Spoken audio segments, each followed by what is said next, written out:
이제는 벌건 대낮에도 사람을 차로 해치려는 생각까지 서슴지 않는 서유라. 도대체 서유라의 악행은 어디서 끝날 것인지. 오늘 서유라는 병원에서 퇴원 후 누용지를 찾아갔습니다. 그리고 그곳에서 김혜경과 마주쳤죠. 김혜경은 서유라가 낯설지 않다며 만난 적이 있냐고 물었는데요. 서유라는 김혜경의 물음에 과거 유대성의 장례식장에서 만났었다며 자신이 홍진우의 현재 처임을 알렸습니다. 김혜경은 찝찝함을 가진 채 집으로 돌아왔고, 이내 과거 자신이 병원에서 죽을 고비에 놓였을 때 간호사복을 입은 서유라를 봤음을 기억하죠. 김혜경은 단박에 서유라를 찾아갔습니다. 그리고 그때 내가 널 봤다면서 병원에 확인을 해보겠다고 했죠. 이에 자신의 악행이 들킬까 걱정되었던 서유라는 별건 대낮에 김혜경을 해치려 했던 것이었습니다. 다행히 강동화에 의해 김혜경의 목숨은 구했지만, 만약 강동화가 없었다면 서유라는 급발진을 핑계삼아 100% 김혜경을 해쳤을 겁니다. 유수연도 그렇고 유대성도 그렇고 이제는 김혜경까지. 이게 도대체 집안 내력인지 뭔지, 왜 건수만 잡았다 하면 서유라에게 얘기를 못해 안달인 건지 그냥 조용히 알아보고 증거를 찾으면 되는데 꼭 서유라 보고 방해를 하라는 듯이 하나부터 열까지 다 얘기를 합니다. 이번 김희경 사건의 경우에도 엄마한테 그런 얘기를 들었으면 조용히 알아보면 될 것을 결국엔 또 서유라를 찾아가 멱살까지 잡으며 내가 네 뒷조사를 할 거라 알려주는 유수연. 과연 두 사람의 싸움은 어떻게 될 것인지. 일단 현재 유수연이 증거를 찾아 서유라를 압박할 수 있는 건 가짜 임신소동뿐입니다.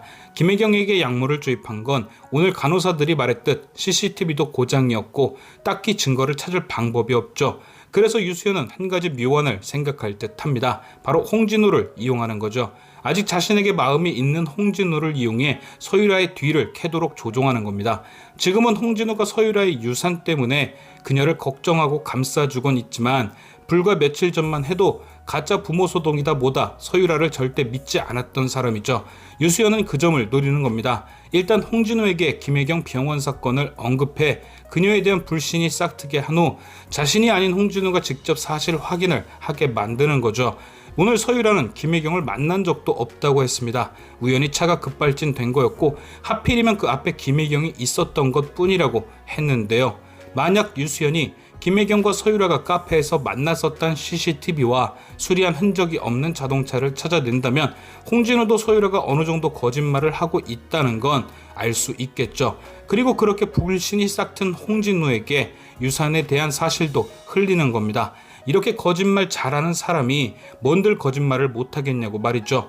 애를 진짜 임신했던 건지 같이 병원에 가본 적은 있는지 홍진우가 스스로 서유라를 의심하도록 계속 유도하는 거죠. 그 사이에 유수연은 그날 화장실에서 부딪혔던 여자의 산모 수첩에 적힌 병원으로 가는 겁니다. 왠지 저는 그 산모 수첩에 적힌 산모의 이름이 서유라일 것 같은데요. 그런데 병원에 가서 확인해보니 산모 얼굴과 이름이 다르다. 그 사실까지 홍진우에게 알려서 홍진우가 더 이상 그녀를 믿지 못하게끔 만든다면 서유라의 멘탈도 굉장히 흔들릴 겁니다. 이제 서유라에게 남은 거라곤 홍진우 뿐이니까요. 홍진우에게까지 의심받게 되면 더 이상 버틸 재간이 없어지죠. 한 집에서 홍진우와 차화영 모두를 상대해야 하니까 말이죠. 과연 유수연은 홍진우를 이용 서유라에게 한 방 먹일 수 있을지. 지금까지 시청해주신 여러분께 감사드리며 저는 또 다른 리뷰로 돌아오겠습니다.